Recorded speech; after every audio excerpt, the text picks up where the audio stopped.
السلام عليكم ورحمة الله وبركاته. الحمد لله رب العالمين والصلاة والسلام على سيد المرسلين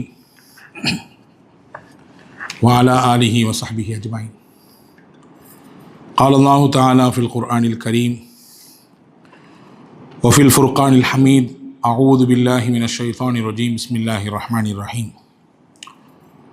هو الذي بعث في الأميين رسولا منهم يتلو عليهم آياته ويزكيهم ويعلمهم الكتاب والحكمة وإن كانوا من قبل لفي ضلال مبين. وقال نبينا محمد صلى الله عليه وسلم: إنما أنا لكم بمنزلة الوالد أعلمكم. اللهم صل على سيدنا محمد وعلى آل سيدنا محمد وأنزله المقعد المقرب عندك يوم القيامة. எல்லாம் வல்ல அல்லாஹுவின் திருப்பெயர் போற்றி புகழ்ந்து அண்ணல் முஹம்மது ஸல்லல்லாஹு அலைஹி வஸல்லம் அவர்கள் மீது சலாத்தையும் சலாமையும் கூறி அன்னாரின் வழியிலே வந்த அவர்களை பின்பற்றி வாழ்ந்த உத்தம சத்திய சஹாபாக்கள், நல்லோர்கள், சுஹதாக்கள், சாலிஹீன்கள், இமாம்கள், இறைநேச செல்வர்கள், குறிப்பாக இந்த ஜும்மாவுடைய திருநாளிலே வருகை இருந்திருக்கிற வர இருக்கிற எல்லா மக்களின் மீதும் எல்லாம் வல்ல அல்லாஹுவின் பேரருளும் பெருங்கருணையும் என்றும் குறைவில்லாமல் கிடைத்து கொண்டே இருக்கட்டுமாக. வாழ்வில் வசந்தத்தை அடுத்தடுத்து அல்லாஹ் நமக்கு தந்து துன்பங்களையும் துயரங்களையும் நீக்கி மன நிம்மதியான ஆரோக்கியமான நல்வாழ்வை உங்களுக்கும் எனக்கும் எல்லா மக்களுக்கும் அல்லாஹ் தரட்டுமாக. மருத்துவமனையின் பெருந்துயரங்களை விட்டும் பெருஞ்செலவுகளை விட்டும் மன உளைச்சல்களை விட்டும் நம்மையும் நம் குடும்பத்தினர்களையும் அல்லாஹ் காத்து ரட்சிப்பானாக. அல்லாஹுவின் ஆலயமாம் புனித காபாவையும் அண்ணல் தூதர் முஹம்மது ஸல்லல்லாஹு அலைஹி வஸல்லம் அவர்களுடைய புனிதமான ரவுதாவையும் புனிதமான பைத்துல் முகத்தஸையும் மீண்டும் மீண்டும் ஜியாரத் செய்ய, ஹஜ்ஜி செய்ய, உம்ரா செய்ய நசீபை அல்லாஹ் நமக்கு வழங்கி கொண்டே இருக்கட்டுமாக. நம் மூச்சு பிரியும் நேரம் நம்முடைய கடமைகளை நிறைவாக நிறைவேற்றிவிட்டு அல்லாஹுவிற்கு செய்ய வேண்டிய கடமைகளையும் பூர்த்தியாக செய்துவிட்டு அவனுடைய திருப்பொருத்தத்தோடு இந்த உலகத்தை விட்டு பிரிவதற்கு அல்லாஹ் தௌஃபீக் செய்வானாக. திடீரென்று ஏற்படக்கூடிய ஆபத்துகள், விபத்துகள், பெருஞ்சேதங்கள், உயிரிழப்புகள், திடீர் மரணங்களை விட்டு அல்லாஹ் நம் யாவரையும் காத்து ரட்சிப்பானாக.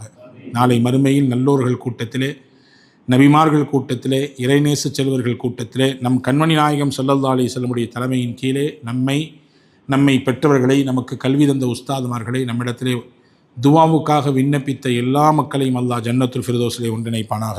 ஆமீன் யா ரப்பல் ஆலமீன். கண்ணியத்திற்கும் இந்த மிகுந்த மரியாதைக்கும் உரிய பெரியவர்களே, பாசத்திற்குரிய சகோதரர்களே, முஹம்மது நபி ஸல்லல்லாஹு அலைஹி வஸல்லம் அன்னவர்கள் வாழ்க்கையில் பல பரிணாமங்களுக்கு சொந்தக்காரர். பெருமானா ஸல்லல்லாஹு அலைஹி வஸல்லம் அவர்களை எந்த தோற்றத்தில் பார்த்தாலும் நமக்கு அவர்களிடத்திலிருந்து வழிகாட்டுதல் உண்டு, அவர்களிடத்திலிருந்து பாடங்கள் உண்டு. அல்லாஹ் அல் குர்ஆனிலே நபிகள் நாயகத் ஸல்லல்லாஹு அலைஹி வஸல்லம் அவர்களுடைய திருப்பணியை பற்றி நிறைய இடங்களில் சொல்கிறான். 3 வசனங்களை மட்டும் உங்கள் சிந்தனைக்காக வேண்டி வைக்கிறேன். காபத்துல்லாவை கட்டி எழுப்பியதற்கு பிறகு இப்ராஹிம் அலைஹிஸ்ஸலாம் அவர்கள் கேட்ட துவா, அந்த துவாவின் மொத்தமும் முஹம்மது நபியைத்தான் சாரும். என்ன கேட்டார்கள்? ரப்பனா வபஅத் ஃபீஹிம் ரசூலம் மின் அன்ஃபுஸிஹிம் யத்லூ அலைஹிம் ஆயாத்திஹி வயுஅல்லிமுஹுமுல் கிதாப வல் ஹிக்மத வயுஸக்கீஹிம்.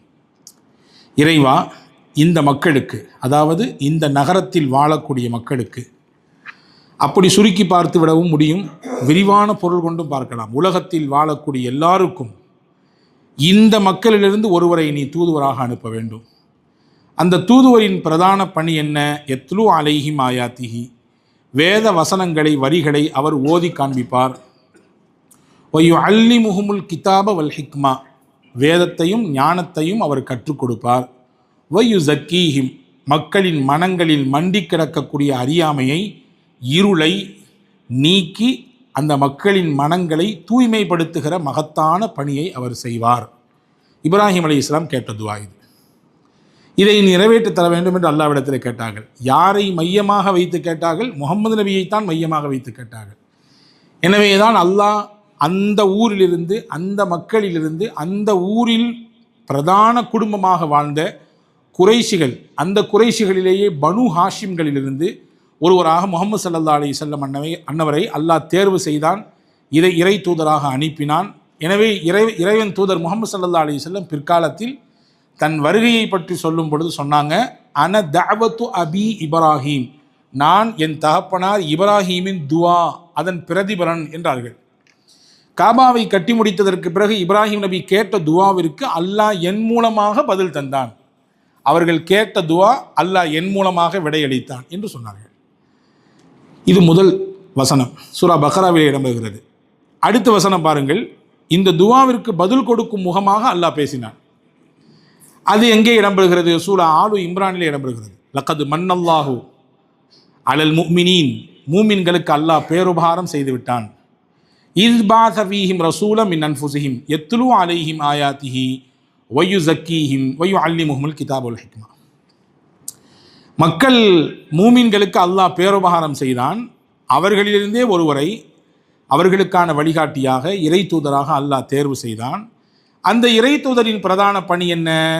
அல்லாஹ் சொல்கிறான், வேத வசனங்களை ஓதி காண்பிப்பார், மக்களின் மனங்களில் மண்டி கிடக்கக்கூடிய அறியாமையை, இருளை போக்கி அதை தூய்மைப்படுத்தும் பரிசுத்தப்படுத்துகிற வேலையை செய்வார், வேதத்தையும் ஞானத்தையும் கற்றுக் கொடுப்பார்.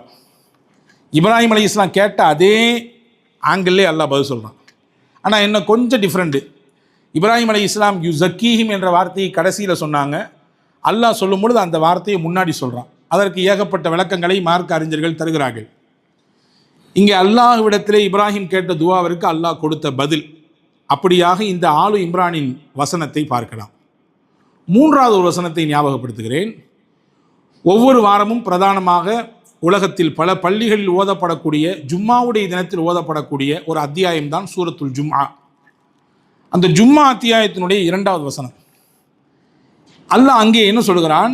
இறை தூதரை நாம் அனுப்பினோம். யாருக்கு அனுப்பினோம்? யாருக்காக சொல்லிக் கொடுக்க அனுப்பினோம்? அவருடைய பிரதான பணி என்ன என்பதையும் அல்லாஹ் அங்கே பட்டியலிடுகிறான். ஹுவல்லதி பஅஸ ஃபில் உம்மீன ரசூலம் மின்ஹும். இவர் யார் தெரியுமா? அந்த இறை தூதர் உம்மியான மக்களிடத்திலே அனுப்பப்பட்டிருக்கிறார். உம்மியான மக்களுக்காக வேண்டி அனுப்பப்பட்டிருக்கிறார். அவர் என்ன செய்வார்? அதே 4 பிரதான பணி. அல்லாஹ் சொன்ன இப்ராஹிம் அலைஹிஸ்ஸலாம் கேட்ட அதே 4 பணி. யத்லு அலைஹிம் ஆயாத்திஹி வயுஸக்கீஹிம் வயுஅல்லிமுஹுமுல் கிதாப வல் ஹிக்மா. வேதத்தை ஓதுவார், மக்கள் மனங்களை பரிசுத்தப்படுத்துகிற மகத்தான பணியை செய்வார், வேதத்தை கற்றுக் கொடுப்பார், ஞானத்தையும் கற்றுக் கொடுப்பார். இங்கே இந்த 3 வசனங்களிலும் ஒரே விஷயத்தை திரும்ப திரும்ப பேசுகிறது. அல்லாஹ்வின் திருத்தூதருடைய மகத்தான பணியை பற்றி பேசுகிறது. இந்த 3 வசனங்களிலேயுமே நாயகத்தினுடைய திருப்பணி பேசப்படுகிறது. ஆனால் நான் படித்த இந்த 3வது வசனம் இருக்கிறதே, அதிலே கூடுதலாக ஒரு செய்தி இருக்கிறது. என்ன செய்தி என்னால், எந்த மக்களுக்கு அவர் அனுப்பப்பட்டார்? அல் உம்மியீன் என்று அல்லாஹ் சொல்கிறான். உம்மி, நபிகள் நாயகத்திற்கு நிறைய பேர் இருக்கு. அதில் ஒரு பேர் தான் உம்மி நபி. உம்மி நபி என்றால் நம்மளுடைய பாஷையில் சொல்லுவோம் அல்லது கேள்விப்பட்டிருப்போம், எழுத்து மற்றும் படிப்பறிவு இல்லாதவர் அப்படின்னு சொல்லுவோம். ஆனால் நபியிடத்தில் இணைக்கும் பொழுது அப்படியான ஒரு ஒழுக்க குறைவான வார்த்தைகளோடு பேசக்கூடாது. ஏனென்றால் படிப்பறிவு எழுத்தறிவு இல்லாதவரை உலகம் எப்படி பார்க்கிறது என்பதை பார்க்கிறோம் இல்லையா? அப்படி நபியோடு இணைக்கக்கூடாது. நபிக்கு எழுத்தும் தேவையில்லை, படிப்பும் தேவையில்லை. காரணம், அல்லாவே ஆசிரியன், அனைத்துமே ஆச்சரியம், சொல்வதெல்லாம் நீதிகளே, சத்தியத்தின் செய்திகளே இல்லையா? இஎம் ஹனீஃபா பாடிய பாட்டினுடைய வரிகள் இது. அல்லாஹ் தான் ஆசிரியன், அல்லாஹ் தான் ஆசிரியராக இருந்தான். எல்லாம் ஆச்சரியமாக இருந்துச்சு. உலகத்தில் எந்த டீச்சருக்கு முன்னாடி போய் உட்கார்ந்து நபிகள் படிக்கலை, மண்டி இடலை, அவங்க சொல்லித்தரக்கூடிய விஷயத்தை நோட்ஸ் பண்ணலை. அதை எடுத்துட்டு இன்னும் சில விஷயங்களை சேர்த்து ரசூல்லா பேசலை. நபிக்கு ஆசிரியராக இருந்தது அல்லாஹ் மட்டும்தான். அல்லாஹ் டைரக்டாக டீல் பண்ணான் நபிகிட்ட. டைரக்டாக அல்லாஹ் டீல் பண்ணான், எல்லாத்தையும் அல்லாஹ் கற்றுக் கொடுத்தான். அப்போ உம்மி என்பதற்கு எழுத படிக்க தெரியாதவர் என்று பொது புத்தியில் இருக்கக்கூடிய வார்த்தைகளோடு அர்த்தம் வைப்பது ஒழுங்கீனம். எழுத்தறிவும் படிப்பறிவும் பெருமானாருக்கு தேவையில்லை என்று சொல்லலாம். சரி, இப்போ மக்களுக்கு வருவோம். அல்லாஹ் சொல்கிறான், உம்மியான மக்களிடத்திலே அனுப்பப்பட்டவர். உம்மியான மக்கள் என்றால் உள்ளபடியே நபிகள் அனுப்பப்படக்கூடிய காலத்திலே வாழ்ந்த அந்த அரபு தீபகற்பத்திலே இருந்த மக்களுக்கு எழுத்தறிவும் இல்லை, படிப்பறிவும் இல்லை. வரலாற்று ஆசிரியர்கள் சொல்கிறார்கள், கிபி 650களில் பெருமானார் ஸல்லல்லாஹு அலைஹி வஸல்லம் அந்த மக்களிடத்தில் இறை தூதராக அனுப்பப்பட்டார்கள். அந்த காலகட்டத்தில் உலகத்தின் பல பாகங்களில் அறியாமை என்ற இருள் இருந்தது. குறிப்பாக அரபு தீபகற்பத்திலே எழுத படிக்க தெரிந்தவர்கள் மொத்தமே 15 பேர் தான். அவங்களுக்கு எழுத தெரியும், எழுதுனதை வாசிக்க தெரியும், அப்படி தான் 15 பேர்கள். அதிகபட்சமாக 17 என்று சொல்கிறார்கள் சில அறிவிப்புகளிலே. சில வரலாற்று ஆசிரியர்கள் 15லிருந்து 20 நபர்கள் எழுதவும் படிக்கவும் தெரிந்தவர்கள். மொத்த ஊரில் கிடையாதுங்க, மொத்த அரபு தீபகற்பத்திலும் அவ்வளவுதான். எனவே எழுத்தறிவு படிப்பறிவு இல்லாத மக்களிடத்தில் அல்லாஹ் இவர்களை இறை தூதராக அனுப்பி கற்றுக் கொடுக்கும் மகத்தான ஆசிரிய பணியை செய்ய வைத்தான். ஆசிரிய பணி, அறப்பணி, அதற்கு உன்னை நீ அர்ப்பணி என்று சொல்வார்கள் இல்லையா? அறம் சார்ந்த பணி.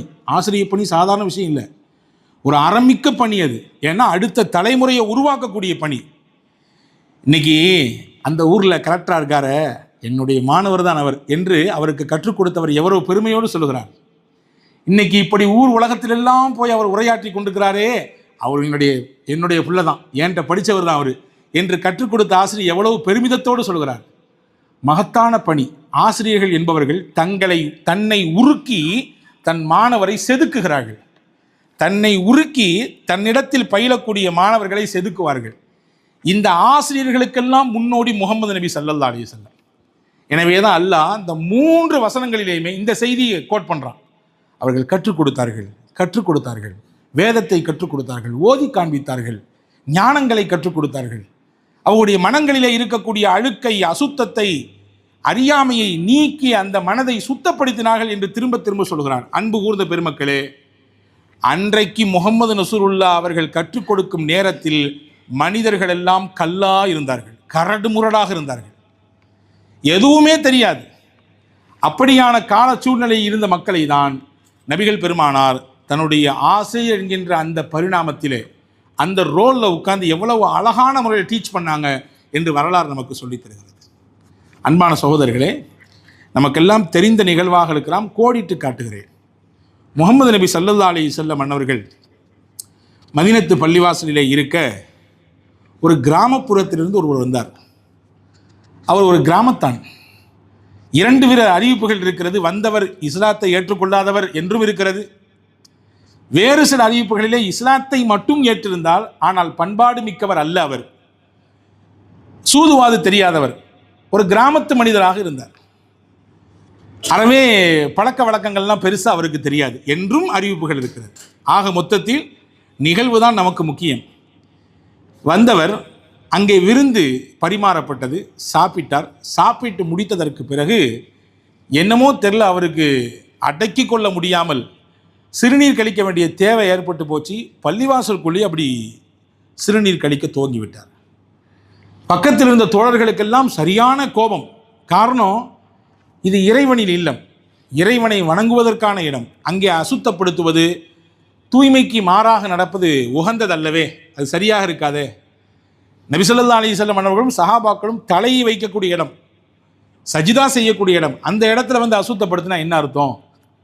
எல்லாரும் போய் அவரை தடுத்து நிப்பாட்ட போனாங்க.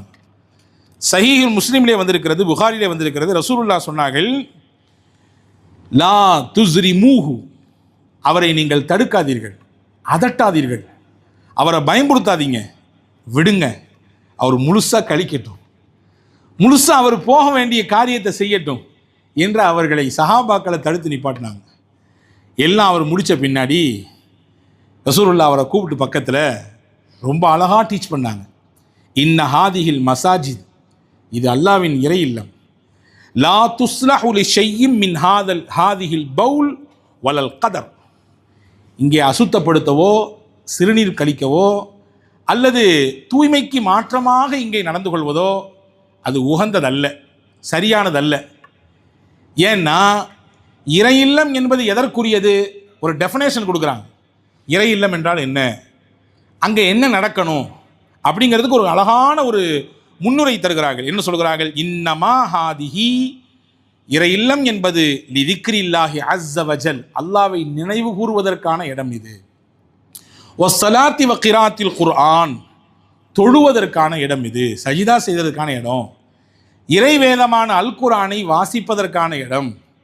இறை நினைவிலே மூழ்கி தங்களையே மறப்பதற்கான இடம் இது. இங்கே வந்து இந்த மாதிரி உவப்பில்லாத விஷயத்தை, இதற்கு சம்பந்தம் இல்லாத விஷயத்தை செய்யக்கூடாது வாப்பா என்று சொல்லி அழகாக அவருக்கு சொல்லி கொடுத்தார்கள். வரலாற்றிலே வருகிறது. ஹதீஸினுடைய வேறு சில அறிவிப்புகளிலே, புகாரி ஷரீஃபிலேயே இன்னொரு அறிவிப்பு வந்திருக்கிறது. ரசூலுல்லாஹ் இவருக்கு எடுத்த இந்த பாடம் இருக்குதே, நபி ஸல்லல்லாஹு அலைஹி வஸல்லம் அவர் கற்றுக் கொடுத்த அந்த விதம் இருக்குதே, அவருடைய உள்ளத்தில் அப்படியே நபியை பற்றி ஒரு உயர்ந்த எண்ணத்தை அது கொடுத்து விட்டது. சொல்கிறதுலேயும் ஒரு பக்குவம் இருக்குல்ல, சொல்கிறதையும் ஒரு முறை இருக்குல்ல. நல்லதாக நம்ம நாடுறோம், நல்லது தான் நடக்கும்னு நினைக்கிறோம். கரடு முரடாக பேசிடக்கூடாது, வார்த்தைகளை விட்டுறக்கூடாது. ஏதாவது சொல்லணும் மாற்றணுன்ற ரீதியில் சும்மா சகட்டு மணிக்கு பேசி அள்ளி விட்டுறக்கூடாது வார்த்தைகள் சில நேரத்திலே மனிதனை வாழ வைக்கும், சில நேரத்திலே அந்த வார்த்தைகளை கொன்றொழித்து விடும். ரசூலுல்லாஹ்வின் இந்த வார்த்தைகள் அவர் செய்த தப்பை மட்டும் திருத்தவில்லை, அவருடைய மனதிலே பெருமானாரை பற்றி ஒரு உயர்ந்த பிம்பத்தை கட்டமைத்தது, ஒரு உயர்ந்த எண்ணத்தை கட்டமைத்தது. உடனே அங்கிருந்து சொன்னார், அல்லாஹும்ம இர்ஹம்னி வ முஹம்மதன் வலா தர்ஹம் மானா அஹதா. யா அல்லாஹ், எனக்கும் இந்த முகம்மதுக்கு மட்டும் நீ ரஹ்மத் செய், வேற யாருக்கும் செய்யாது. எனக்கும் இந்த முகம்மதுக்கு மட்டும் நீ அருள் செய், எங்களோடு சேர்த்து யாரையும் நீ இணைத்துக் கொள்ளாதே என்று அந்த மனிதர் புலகாங்கிதம் அடைந்து சொன்னார். ஆனந்த பரவசத்தோடு சொன்னார். நம்ம ஒரு தப்பு பண்ணிட்டோம், அதை எவ்வளவு அழகான முறையில் சொல்லி கொடுத்துருக்குறாங்க, எவ்வளவு அழகாக நமக்கு புரிகிற விதத்தில். படித்தவங்களுக்கு ஒரு மாதிரி சொன்னால் புரியும், படிக்காத மக்களுக்கு வேற மாதிரி சொல்லணும். கிராமத்தில் வசிக்கக்கூடியவங்களுக்கு அவங்களுக்கு ஏற்ற மாதிரி பேசணும். நகரங்களில் இருக்கக்கூடியவர்களுக்கு அவர்களுக்கு தோதுவாக பேச வேண்டும். நபிகள் பேசிய பேச்சு அவருடைய மனதிலே மிகப்பெரிய ஒரு அதிர்வலை ஏற்படுத்தியது. இறைவா, எனக்கும் இந்த முகம்மதுக்கு மட்டும்தான் உன்னுடைய அருள் வேண்டும், வேற யாரும் சேர்த்திக்காத. மற்றவங்களாம் என்னை பயமுறுத்துறாங்க, மற்றவங்களாம் என்னை அடிக்க வந்தாங்க, மற்றவங்களாம் என்னை ஒரு மாதிரியான பார்வையில் முறைச்சி பார்த்தாங்க. இவர் எவ்வளோ அழகாக சொல்லி கொடுத்துருக்கிறார் அப்படின்னு சொன்னாங்களா? நபி அத்தோடு விடலை, சொன்னாங்க ரசூல்லா, லக்கத் ஹஜ்ஜர்த வாசிஆ. இறை அருள் வந்து எவ்வளோ பெருசு, அதை ஏன்பா நீ சுருக்கிற? இறை அருள் என்பது விசாலமானதாச்சே, அதையே நீ சுருக்கிக்கிற. உன்னோடு என்னோடு மட்டும் ஏன் நிற்கணும்னு நினைக்கிற? அது எல்லாருக்கும் பரவலாமே. இறைவனின் அருள் கரிசனம் எல்லாத்துக்கும் கிடைக்கலாமே, ஏன் இதை சுருக்கி பார்க்கிறாய் என்று கற்றுக் கொடுத்தார்கள். வரலாற்றில் வரிகளிலே வருகிறது, இவருக்கு மனமாற்றம் ஏற்பட்டது மட்டுமல்ல, இவர் வீட்டுக்கு போனார், இவர் வசிக்கிற இடத்திற்கு போனார், கிராமத்திற்கு போனார், எல்லாரிடத்திலும் பேசினார். ஒரு விஷயம் நமக்கு பிடிச்சதுன்னா பிடிச்சதை பற்றி பேசிக்கிட்டே இருப்போம். ஒரு காரியம் நமக்கு மனசில் ரொம்ப பெரிய இன்பத்தை தந்துடுச்சின்னு சொன்னால் 4 பேர்கிட்ட இல்லை 40 பேர்கிட்ட சொல்லுவோம். கேட்டிங்களா, அங்கே போன அற்புதமான பேச்சுங்க, எவ்வளவு அழகான அவர் நடந்துக்கிறாரு தெரியுமா, எவ்வளவு கனிவாக அவர் பேசுகிறாரு தெரியுமா. ஏன் சாப்பாடே வச்சுக்கங்களேன், நல்ல உணவாக இருந்தால் பேசுவோம், நல்லது நடந்தால் பிறருக்கு பேசுவோம். இவர் போனார், பேசினார். இவருக்கு மட்டும் இந்த மாற்றம் கிடைக்கவில்லை, இவரை சார்ந்திருக்கக்கூடிய மக்களுக்கும் அந்த மாற்றம் கிடைத்தது. அவர்கள் எல்லாருமே இஸ்லாத்திலே வருவதற்கு இவர் காரணமாக ஆனார் என்று வரலாறு முடிகிறது. அன்பான சகோதரர்களே, ரசூலுல்லாஹ் எவ்வளவு அழகான ஒரு டீச்சராக இருந்திருக்காங்க பாருங்கள். எவ்வளவு அற்புதமான வகுப்பறையில் இருக்கக்கூடிய மாணவர்களிடத்திலே எவ்வளவு அழகாக விஷயத்தை கற்றுக் கொடுத்திருக்காங்க இருப்பாங்க. எனவே தான் ரசூலுல்லாஹ் சொன்னாங்க, இன்னமா புஇஸ்து முஅல்லிமா, நான் எதற்கு அனுப்பப்பட்டேன், என் வருகையின் நோக்கம் என்ன? நான் ஒரு டீச்சர், நான் ஒரு ஆசிரியர், உங்களுக்கு கற்றுத்தர வந்திருக்கிறேன்.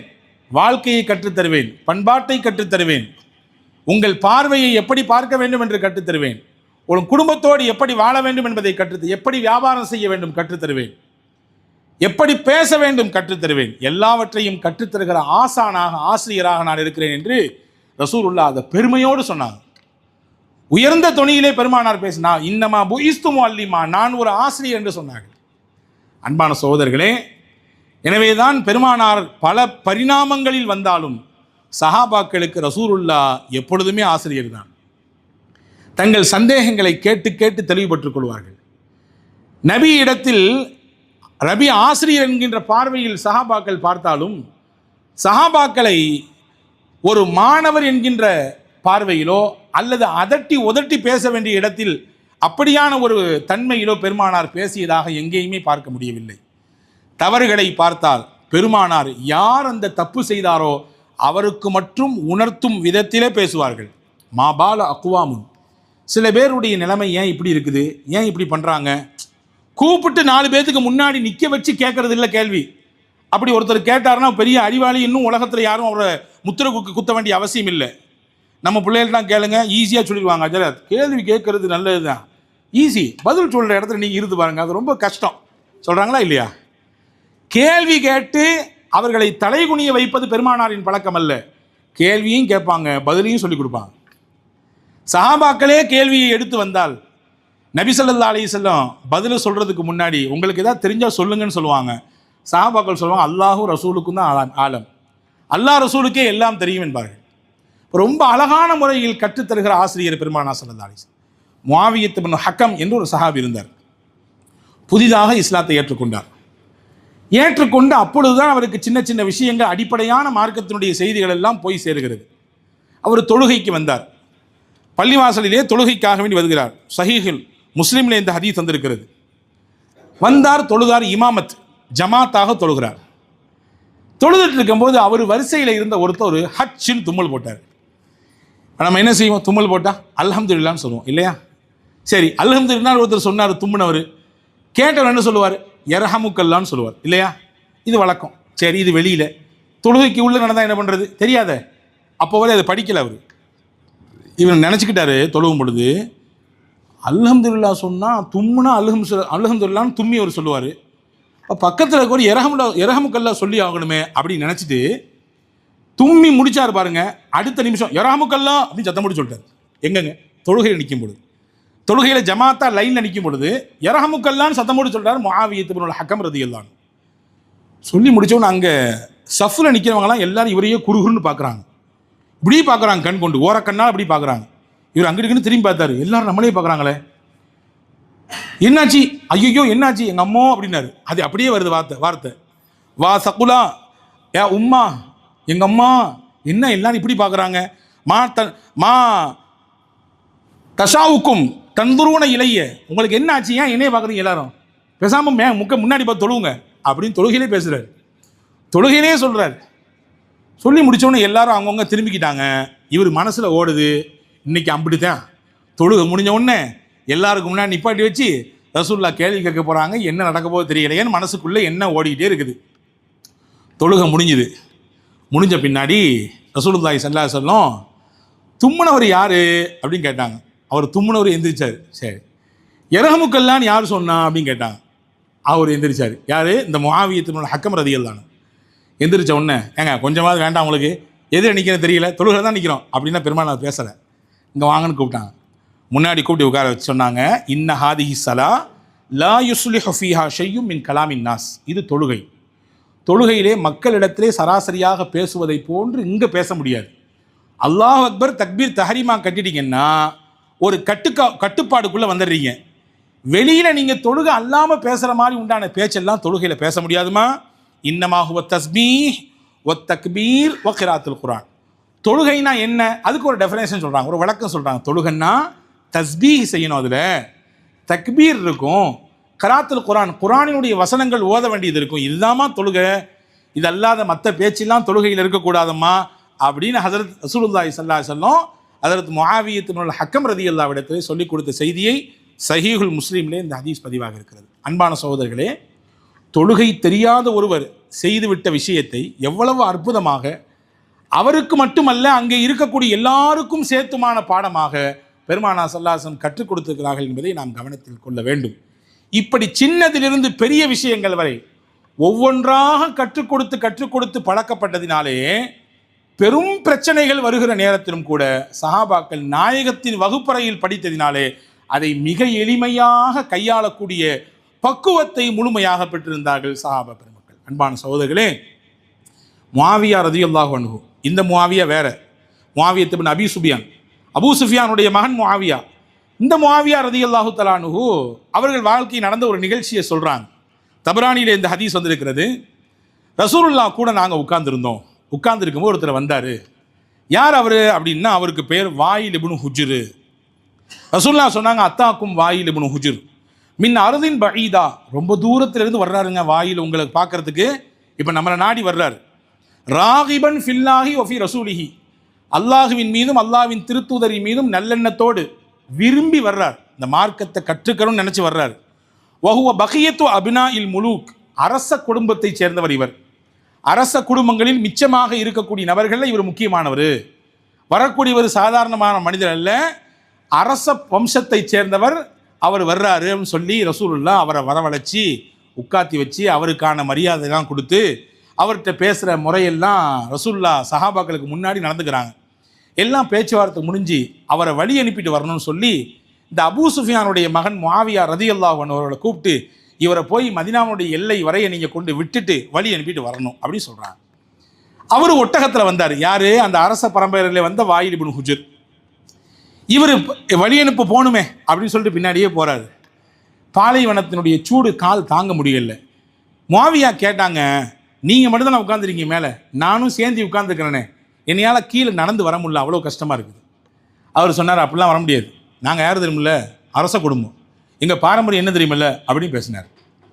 உடனே அவர் அதை பெருசுப்படுத்தலை. சரி, நீங்கள் ஒட்டகத்துக்கு மேலே உட்காந்துருக்கீங்க, உங்களுக்கு எதுக்கு செருப்பு?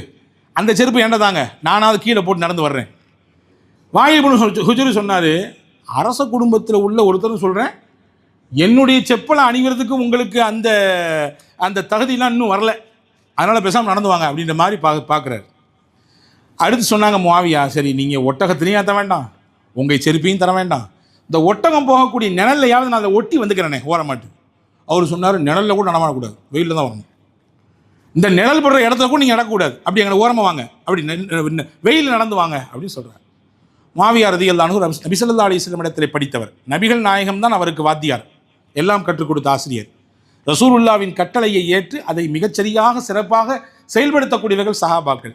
ஒன்றுமே காட்டிக்கொள்ளவில்லை, உரிய முறையில் அவரை வழி அனுப்பிவிட்டு ஹஜ்ரத் முஆவியா வந்துட்டாங்க. இதான் நிகழ்ச்சிங்க. ஒரு சில ஆண்டுகள் உருண்டோடியது. ஷாமிலே அப்பொழுது இருந்தார்கள் முஆவியா. ஷாம் என்றால் இன்றைய சிரியா.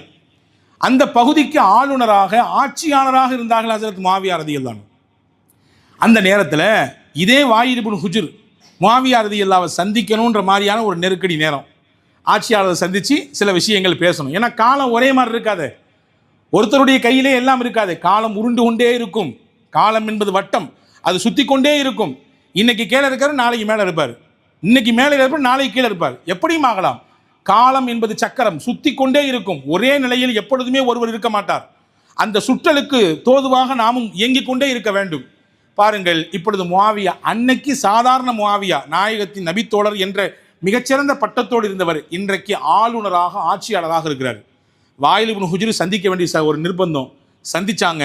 சந்திக்க வரும்பொழுதே வாயில் இப்னு ஹுஜருடைய உள்ளத்தில் என்ன ஓடுது, அன்னைக்கு நம்ம இப்படி நடந்தோமே, அவர்கிட்ட தான் நம்மளுடைய காரியத்தை சொல்ல போகிறோம், பார்க்க போகிறோம், என்ன செய்வாரோ ஏது செய்வாரோ, நம்ம ஒட்டகத்தினுடைய நிழலில் கூட நடக்கக்கூடாதுன்னு சொன்னோமே, நம்ம செருப்பை கூட அவரை போடுறதுக்கு அனுமதி கொடுக்கலையே, நம்ம கூட ஒட்டகத்தை ஏற்றிக்கலையே, என்ன செய்வாரோ ஏது செய்வாரோ என்று கற்பனையோடு வந்து கொண்டிருக்கிற நேரத்திலே ஹஜ்ரத் முஆவியா ரலியல்லாஹு அன்ஹு அவர் வந்தவுடன் அவரை இறக்கி அங்கே போய் வாசலிலே போய் அவரை கூப்பிட்டு வந்து ரசூலுல்லாஹ் எப்படி அவரை தனக்கு பக்கத்தில் அமர வைத்தார்களோ அந்த மாதிரி தன்னுடைய இடத்திலே அவரை அமர வைத்து ஹஜ்ரத் ரசூலுல்லாஹி ஸல்லல்லாஹு அலைஹி வஸல்லம் செய்த அதே கண்ணியத்தை நபி எப்படி கண்ணியம் செய்தார்களோ, அவர் வரும் பொழுது முஆவியா அந்த சபையில் இருக்கும் பொழுது என்ன பார்த்தாரோ அப்படியே தன்னிடத்தில் முறை தவறி நடந்தவரிடத்திலும் கூட மிகச்சரியாக ரசூலுல்லாஹ் சென்ற மாதிரியே செய்தார்கள். செய்துவிட்டு சொன்னார்கள் முஆவியா ரலியல்லாஹு அன்ஹு, நீங்கள் அன்னைக்கு முகமது நபியினுடைய சபைக்கு வரும் பொழுது எங்கள் நபி உங்கள்கிட்ட இப்படி தான் நடந்துக்கிட்டாங்க, உங்களை அரச குடும்பத்தைச் சேர்ந்தவர் என்று சொல்லி உங்களை சிறப்பு செய்ய வேண்டும், கண்ணியம் செய்ய வேண்டும், உங்களுக்கான மரியாதை தர வேண்டும் என்று நினைத்து எங்களுக்கெல்லாம் முன்னாடி வச்சு ரசூலுல்லாஹ் அப்படி நடந்துக்கிட்டாங்க, அதனால அதே ஃபாலோ பண்ணி நானும் இப்போ உங்கள்கிட்ட அப்படி நடந்துக்கிறேன் அப்படின்னு சொல்லும் பொழுது ஹஜ்ரத் வாயில் இப்னு ஹுஜர் ரலியல்லாஹு அன்ஹு இப்படி சஹாபி ஆகிட்டாங்க, முஸ்லீம் ஆகிட்டாங்க. அவங்க மனசில் ஓடிச்சான், வரலாற்றில் வருகிறது, நான் அன்னைக்கு அப்படி செஞ்சுருக்க கூடாது, அவரை ஏற்றிருக்கலாமே, சும்மா தானே போச்சு, ஏற்றிருக்கலாமே, என்னுடைய ஒட்டகத்தில் என் செருப்பை கொடுத்து அவரை போட வச்சிருக்கலாமே, என் ஒட்டகத்தினுடைய நிழலில் கொஞ்சம் நடந்து வர வச்சிருக்கலாமே, இப்படி நான் பண்ணி போட்டனே என்று நினைத்து வருத்தப்பட்டார் என்பதாக வரலாறு முடிகிறது. அன்பான சகோதரர்களே, நபியின் பாசறையிலே படித்தவர்கள் நபியிடத்தில் படித்து கொண்ட விஷயத்தை பிறருக்கு அப்படியே வெளிப்படுத்தினார்கள்.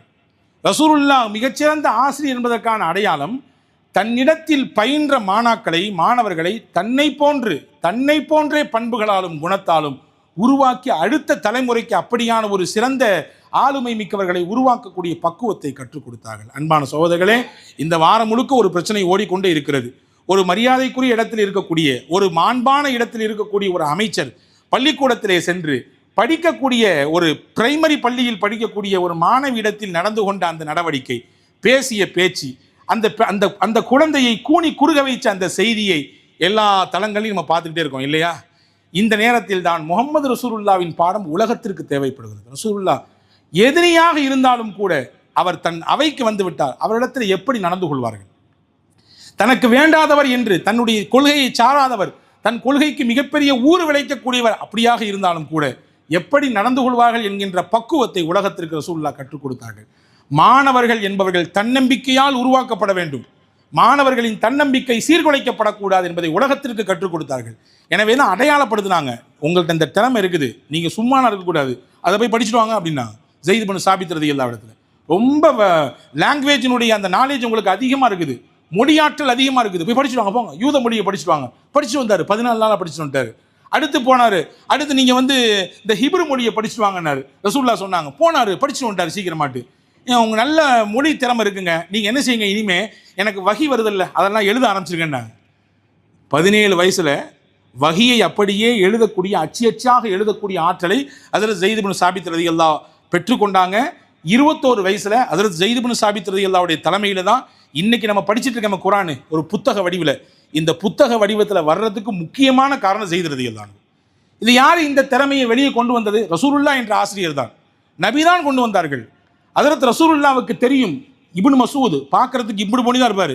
நான் ஏற்கனவே சொல்லியிருக்கிறேன், சித்திர குள்ளர், குள்ளர் என்பது ஒன்று இருக்குது, சித்திர குள்ளர் ஒன்று இருக்குது, சரிங்களா? குள்ளர் என்றால் இயல்பான ஹைட்டை விட கொஞ்சம் கம்மியாக இருப்பாங்க.